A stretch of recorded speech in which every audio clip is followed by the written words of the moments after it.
नमस्कार दोस्तों, यीशु मसीह के नाम में आप सभी को जय यीशु एवं जय मसीह की। प्यारे दोस्तों, आप लोग कैसे हैं? उम्मीद करता हूँ परमेश्वर की दया से आप सभी लोग बहुत ही अच्छे होंगे। और दोस्तों, आप सभी लोग परमेश्वर के वचन को वीडियो के माध्यम से सुनकर और भी अधिक उन्नति कर रहे होंगे, मैं यह विश्वास करता हूँ।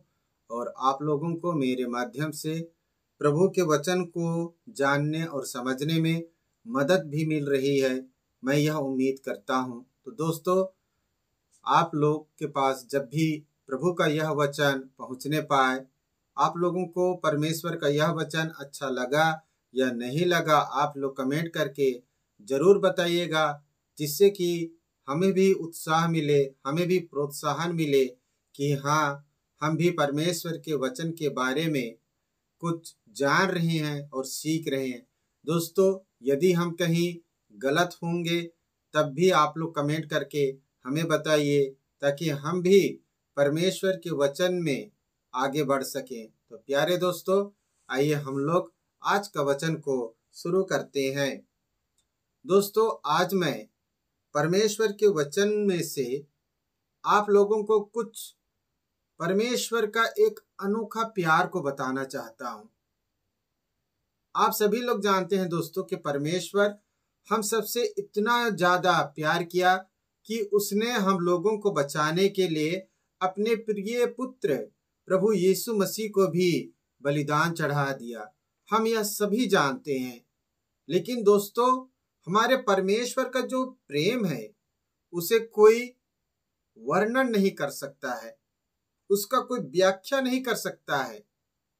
उसने अपने प्रिय पुत्र को हमारे लिए बलि चढ़ा दिया, लेकिन उससे भी पहले और उसके बाद भी परमेश्वर ने अनेक अपने प्रेम को ऐसे प्रकट किया है जो हम सारे मानव जातियों की सोच से, वर्णन से परे है। हम जहां पर अपने परमेश्वर का वर्णन को समाप्त करेंगे, वहीं पर परमेश्वर का महिमा दोबारा स्टार्ट हो जाता है, शुरू हो जाता है। इस तरह से हम अपने परमेश्वर की व्याख्या, चाहे उसकी कार्य हो, चाहे उसकी महिमा हो, चाहे उसका प्रेम हो, हम वर्णन कर ही नहीं सकते। परंतु हम अपने विश्वास के कारण और हमारी विश्वास को आगे बढ़ाने के लिए, हम परमेश्वर में उन्नति पाने के लिए कुछ वचनों को आप लोगों के सम्मुख रख रहा हूं। तो दोस्तों, सबसे पहले हम लोग उत्पत्ति ग्रंथ अध्याय 17 पद संख्या 6 को पढ़ेंगे। यहाँ इस प्रकार से लिखा है, परमेश्वर इब्राहिम से कहता है, तुम्हारे असंख्य वंशज होंगे, मैं तुम लोगों को राष्ट्रों के रूप में फलने फूलने दूंगा, तुम्हारे वंशजों में राजा उत्पन्न होंगे। ये देखिए, परमेश्वर जिससे प्रेम करता है, परमेश्वर जिसको चाहता है, उसके लिए देखिए परमेश्वर क्या करता है। हम लोग आशीष कैसे देते हैं? खुश रहो, सदा खुश रहो। नया शादी होता है तो दुल्हन को और दूल्हे को एक आशीष देने का रिवाज है। वह क्या है? दूधो नहाओ, फूलो फालो, इस तरह का आशीष देते हैं। परंतु परमेश्वर हमारी सोच से कहीं कहीं, जिसका हम वर्णन भी नहीं कर सकते, वहां की सोच रखता है। और उसने इब्राहिम को देखिए किस प्रकार का आशीष दे रहा है। एक तो इब्राहिम को परमेश्वर ने क्या कहा कि तुम अपने कुटुंब, अपने माता पिता का देश, उसका घराना को तुम छोड़ दो। परमेश्वर जानता था कि इब्राहिम मेरे लिए सच्चा सेवक साबित होगा, इसलिए परमेश्वर ने उससे इतना ज्यादा रिश्ता कर लिया। वो आमने सामने बात करते थे, इब्राहिम और परमेश्वर। इसलिए परमेश्वर ने इब्राहिम को आशीष दे रहा है। एक तो उसे अपने घर, अपना जमीन जायदाद सब चीज को छोड़कर दूसरे जगह बुला रहा है, और उसे आशीष क्या दे रहा है? तुम्हारे वंशज असंख्या होंगे। तुम्हारा जो परिवार है, तुम्हारा जो जाति बिरादरी है वो असंख्य होगा। और आगे क्या कर रहा है, मैं तुम लोगों को राष्ट्रों के रूप में फलने फूलने दूंगा। हमारा भारत एक राष्ट्र है, अमेरिका एक राष्ट्र है, पाकिस्तान एक राष्ट्र है, लेकिन परमेश्वर आदम को कह रहा है कि तुम अपने पैतृक जमीन जायदाद सब चीज को छोड़कर जहां मैं कह रहा हूं वहां तुम जाओ, और तुम इतने ज्यादा फैलोगे, तुम्हारा परिवार का विस्तार इतना ज्यादा हो जाएगा कि वह असंख्य हो जाएगा, और इतना कि तुम्हारी जाति बिरादरी से, तुम्हारे परिवार से देश निर्मित होगा। यह परमेश्वर का प्रेम, परमेश्वर का वचन, परमेश्वर का आशीष है।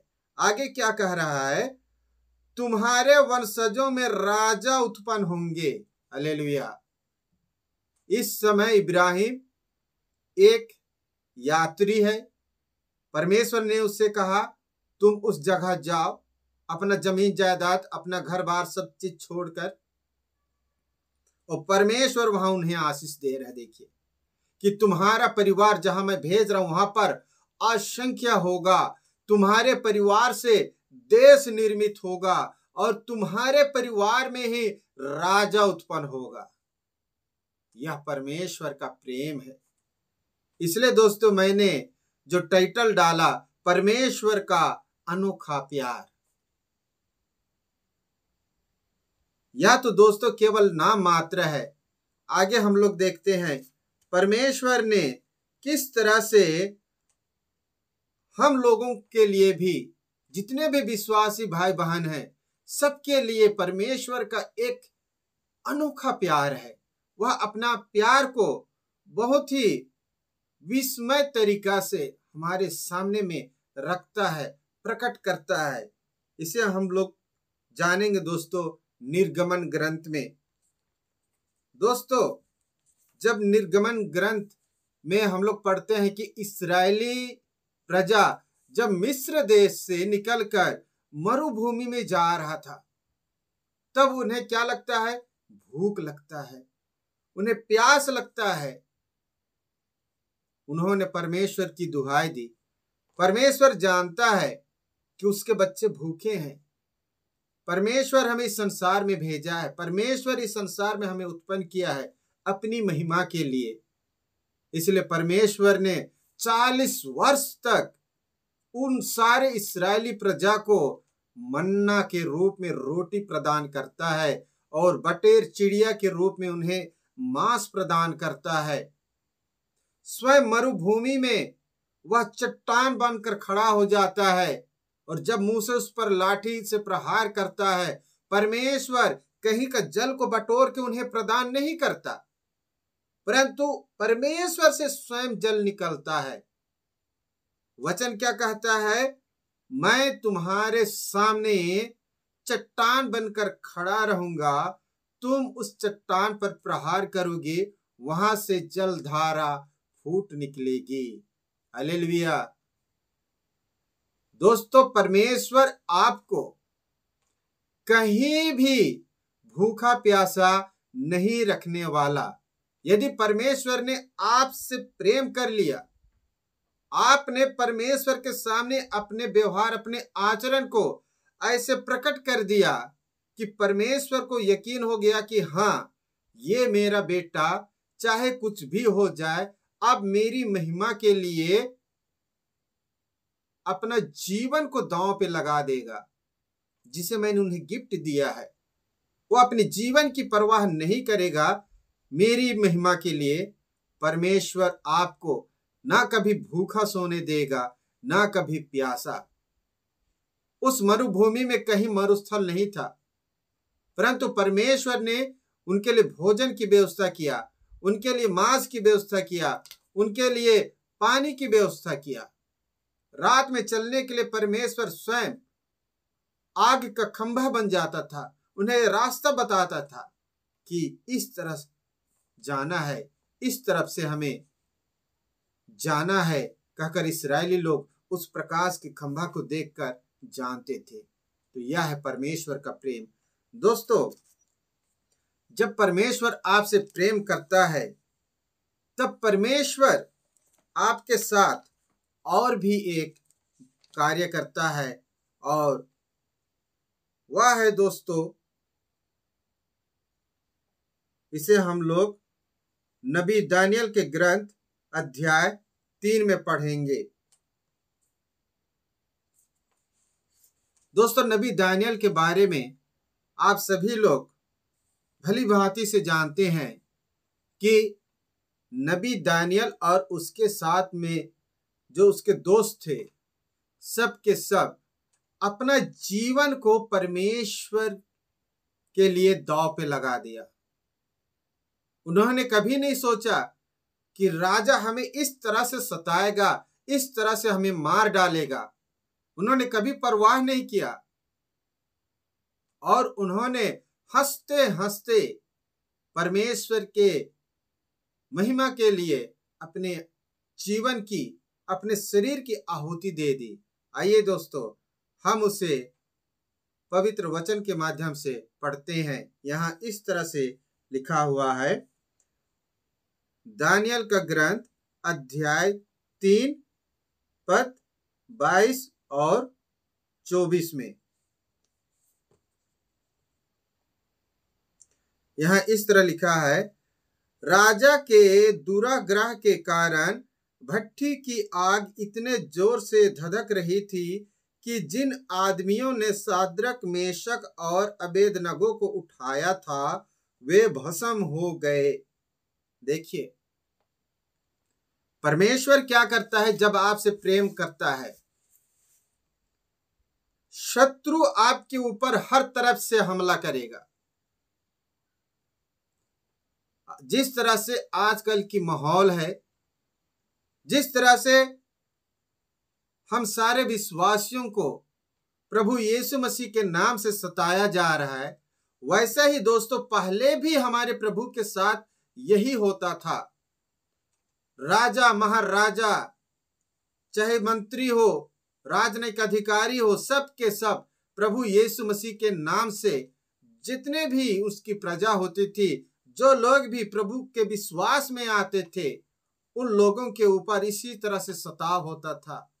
और यहाँ देखिए, प्रभु जिससे प्रेम करता है उनकी रक्षा कैसे कर रहा है। देखिए, जिस राजा के दुराग्रह मतलब बुरे आचरण के कारण, बुरी आज्ञा के कारण, जलन के कारण प्रभु के दास कौन कौन है?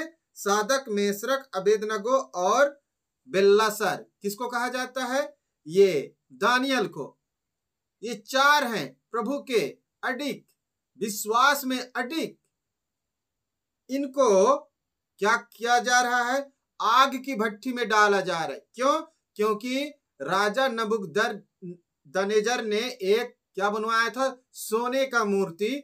और उन्होंने यह आज्ञा निकाला था कि हर कोई, चाहे छोटा हो चाहे बड़ा, चाहे उस देश का हो चाहे बाहर से लाया गया गुलाम, सब के सब जैसे ही घंटी बजेगी, जैसे ही ढोल नगाड़े बजेंगे, सबके सबको उस मूर्ति के सामने घुटना टेकना है, सर झुकाना है। परंतु शाद्रक, मेशक, अबेदनगो और बेलशास्सर, ये चारों प्रभु के दास, इन्होंने कभी भी न तो घुटना टेका और न ही सर झुकाया। वो खड़े रहे प्रभु के लिए। इससे क्रोधित होकर राजा अपने मंत्रियों की बातों को सुनकर उन्हें जीवित ही क्या कर रहा है? आग की भट्टी में डलवा रहा है। और राजा यह भी आदेश दे रहा है कि आग की भट्टी को इतना ज्यादा भड़काओ, इतना ज्यादा आग जलाओ कि इन लोगों को चीखने का भी समय ना मिले। जब ये आग में गिरे तो इन्हें चीखने का भी मौका ना मिले। परंतु प्रभु ने क्या किया? देखिए,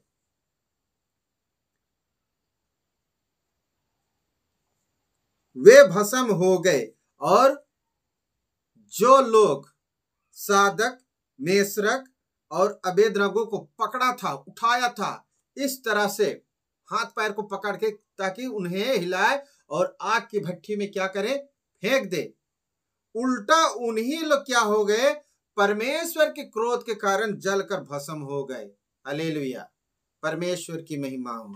परमेश्वर आपको बचाता है, आप यदि अपने जीवन परमेश्वर के लिए दांव लगाते हैं, परमेश्वर अपना सामर्थ्य भेजता है आपके लिए, अपनी महिमा को आपके साथ, आपके जीवन के साथ प्रकट करता है। और यही हुआ है यहाँ पर। यह हमें पवित्र वचन हमें सबूत के साथ में बता रहा है। आगे देखते हैं।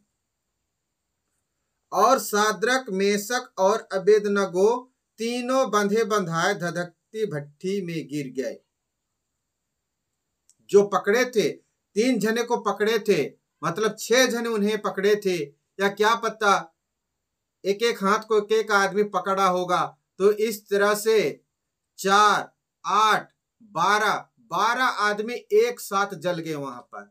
साथ ही साथ ये तीनों के तीनों गिर जाते हैं, इसमें आग की भट्ठी में। आइए दोस्तों हम आगे पढ़ते हैं।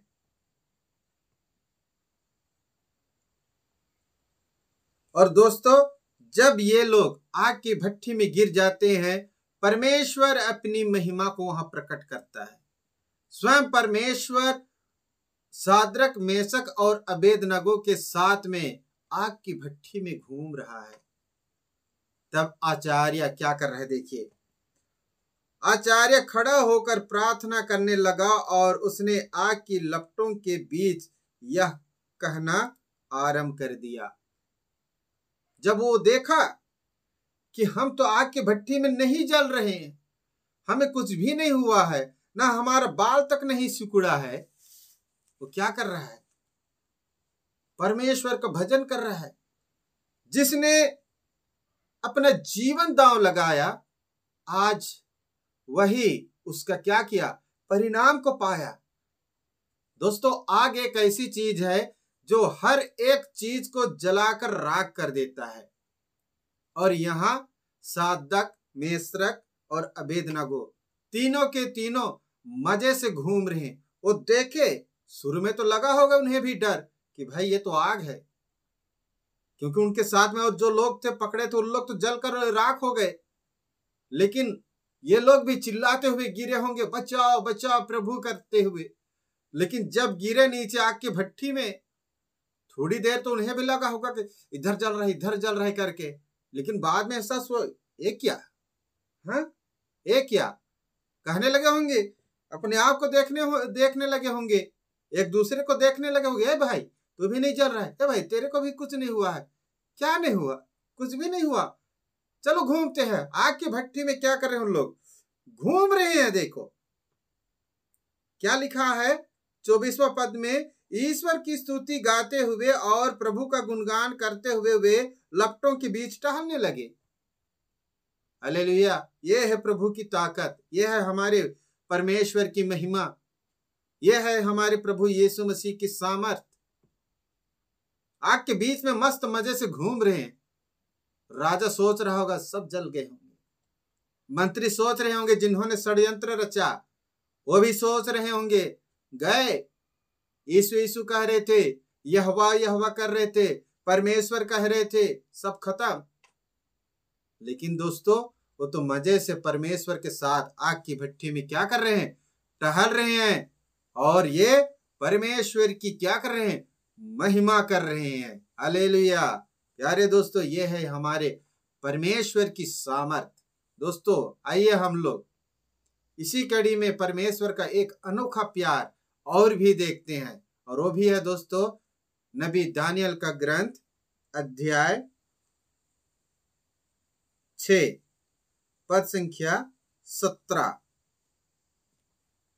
दोस्तों, यहां पर भी राजा नबूकदनेस्सर एक आदेश निकाला था कि 3 दिन तक केवल राजा ही पूजा करेगा और कोई भी न दुआ करेगा, न पूजा करेगा, न प्रार्थना करेगा।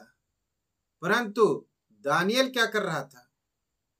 हर रोज 3 टाइम या 5 टाइम हर रोज प्रार्थना कर रहा था। सुबह हुआ, हाँ टाइम हुआ, मेरे को प्रार्थना करना है, गया प्रार्थना करने। दोपहर हुआ, हाँ मेरे को प्रार्थना करना है, जाता था प्रार्थना करने। शाम हो गया, टाइम हुआ, हाँ मेरे को प्रार्थना करना है। और दोस्तों, ईर्ष्या और जलन की वजह से राजनयिक अधिकारियों ने यह षड्यंत्र रचा था किसी तरह से दानियल को नष्ट करने का। और इसी कारण दानियल को प्रार्थना करते हुए पकड़ा गया और उन्हें राजा के सम्मुख पेश किया गया। तब राजा ने अपनी मजबूरीवश, क्योंकि उन्होंने आदेश निकाला था कि जो उसकी आज्ञा का पालन नहीं करेगा उसे सिंहों के खड्डों में, सिंहों के जो बाड़ा है, पिंजरा है, उसमें डाल दिया जाएगा। दोस्तों, नबी दानियल को भी इस समय राजा के सम्मुख लाया गया है। तो आइए हम लोग वचन पढ़ते हैं। इस पर राजा ने दानियल को ले आने और सिंहों के खड्ड में डालने का आदेश दिया। जब नबी दानियल को प्रार्थना करते हुए पकड़ा गया, तब दानियल को पकड़कर राजा के सम्मुख लाया गया है। और राजा चूंकि दानियल से प्रेम करता था, लेकिन वो अपने आदेश के कारण मजबूरीवश वो दानियल को सिंहों के खड्डे में डालने का क्या करता है, आदेश देता है।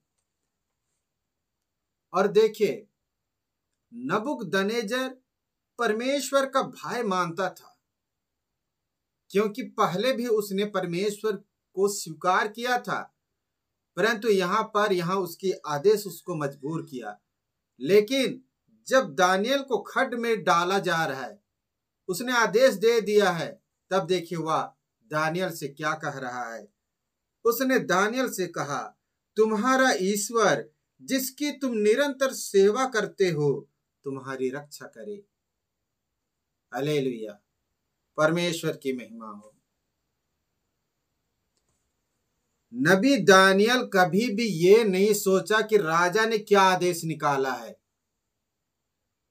नबी दानियल जानता है कि यह जीवन परमेश्वर का है। आज मैं जो सांस ले रहा हूं परमेश्वर का है, उससे बड़ा और कोई हो ही नहीं सकता। परमेश्वर ने मुझे ये जीवन दिया है। आज मैं अगर इस स्थिति में हूं, यह परमेश्वर का है। नबी दानियल खड़ा था। वो नहीं सोचा कि राजा उसके साथ क्या करेगा। राजा भी जानता था कि दानियल परमेश्वर की से प्रार्थना जरूर करेगा। इसलिए वो क्या कह रहा है, हे दानियल, ईश्वर तुम्हारी रक्षा करे जिसकी तुम निरंतर सेवा करते हो। हालेलुया। ये राजा ने देखो एक आशा दिया, एक विश्वास दिलाया। राजा को भी पता था कि परमेश्वर इसकी रक्षा करेगा, क्योंकि एक आग ऐसा चीज है जो लोहे को भी गलाता है, हर चीज को जलाकर नष्ट कर देता है। तो ये सिंह कौन है, ये शेर कौन है? राजा नबूकदनेस्सर जानता था, इसलिए उसने कहा, हे दानियल, ईश्वर तुम्हारी रक्षा करे। आगे देखते हैं 22वां पद में हम लोग यहां 21 से 23 तक पढ़ेंगे।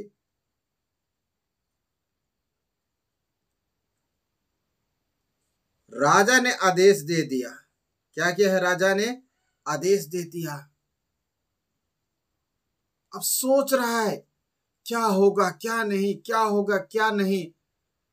दानियल को प्रभु ने आग से बचा लिया, क्या शेर से बचाएगा कि नहीं बचाएगा? इस तरह से उसको रात भर नींद नहीं आया। नबूकदनेस्सर को रात भर नींद नहीं आया। देखिए क्या लिखा है, पांव फटते ही उठा और सिंहों के खड्ड की ओर जल्दी जल्दी चल पड़ा। उससे पहले क्या लिखा है, उसे नींद नहीं आई और सवेरे बोल रहा है, उसे रात भर नींद नहीं आई है, इसलिए बड़े तड़के सवेरे वो उठा और सीधे कहां चला गया? सिंह के खड्ड के पास। खड्ड के निकट आकर उसने दुख भरी आवाज में दानियल को पुकार कर कहा, क्योंकि दानियल एक बड़े अधिकारी भी था, उसके राज्य का सबसे बुद्धिमान व्यक्ति भी था। रोज उसने जो कुछ भी कहा सब कुछ सच सच कहा। परमेश्वर की आत्मा दानियल के माध्यम से कहता था। इसलिए राजा भी सोच रहा है शायद रात हो गया, शेर तो भूखा था, हो सकता है खा गया। क्योंकि दोस्तों जब भी किसी कैदी को शेर के बाड़े में डाला जाता था, शेर को 1 हफ्ते तक भूखा रखा जाता था। और यही सोचकर राजा एकदम सवेरे पहुंच रहा है और क्या बोल रहा है, दुख भरी आवाज में, जिस तरह से हमारे परिवार का कोई समाप्त हो जाता है, खत्म हो जाता है, तो हम हमारी आवाज, हमारी जो लैंग्वेज है उसमें पीड़ा, दुख, अपनापन छलकता है। सेम वही चीज यहां राजा के साथ हुआ। और क्या बोल रहा है दानियल, क्या बोल रहा है दानियल, जीवंत ईश्वर के सेवक, तुम जिस ईश्वर की निरंतर सेवा करते हो, क्या वह तुमको सिंहों से बचा सका? देखिए, दुख में भी है, वो परमेश्वर को जानता भी है, लेकिन अपने वचन के कारण, अपने नियम के कारण वो दानियल को सिंह के खड्ड में डला दिया और पश्चाताप भी कर रहा है, दुख भी जाहिर कर रहा है, और वो गया भी है। नहीं तो राजा कभी जाता नहीं है कि कैदी कैसा मर गया, बस उसका काम है आदेश देना। लेकिन क्या बोल रहा है, हे दानियल, जीवित ईश्वर के सेवक, तुम कहां हो? तुम बाहर आओ। राजा पुकार रहा है, क्या कर रहा है, तुम जिस ईश्वर की सेवा निरंतर करते हो, क्या तुम्हें उसने सिंहों से बचाया है? अब दोस्तों नबी दानियल सिंह के खड्डे से आवाज दे रहा है, सुनिए। दानियल ने राजा को उत्तर दिया, राजा आप सदा जीते रहें। क्या कह रहा है, राजा आप सदा जीते रहें, मेरे ईश्वर ने अपना दूत भेजकर सिंहों के मुंह बंद कर दिए। आमीन, हालेलुया। चाहे दोस्तों इस संसार में आपके ऊपर कितना भी हमला करे, आपके ऊपर चाहे कितना भी षड्यंत्र रचे, यदि आप परमेश्वर के वचन में अडिग हैं, आपको कोई हिला नहीं सकता, आपको कोई विपत्ति हटा नहीं सकता आपके रास्ते से, चाहे लोग कितना भी कांटा बिछाए। आजकल हमारे देश में यही हो रहा है। जहां कहीं भी है दोस्तों, जहां कहीं भी 1-2 विश्वासी जमा होते हैं, वहां दुआ प्रार्थना करते हैं। हमारे विरोधी नहीं, परमेश्वर के विरोधी वहां पहुंच जाते हैं, कुर्सी टेबल को तोड़ देते हैं, बाइबल को फाड़ देते हैं। हमारे परमेश्वर के नाम से, प्रार्थना सभा के नाम से हम जो चर्च बनाते हैं, उनको तोड़ दिया जाता है।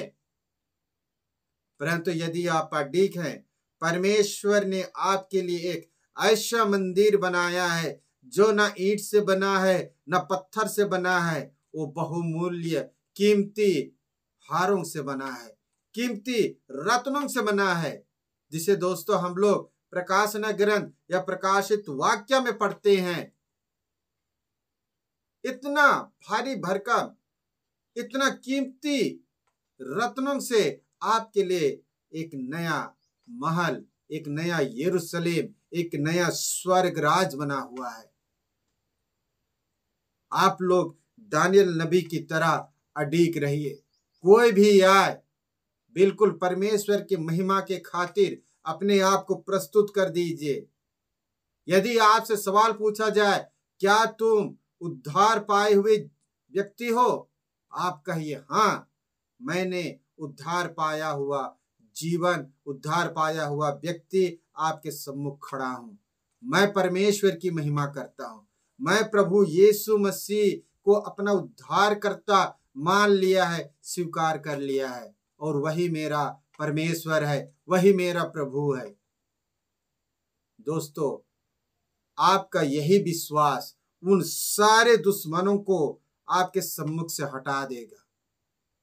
परमेश्वर यहाँ दानियल नबी के विश्वास के कारण अपनी सामर्थ को प्रकट किया।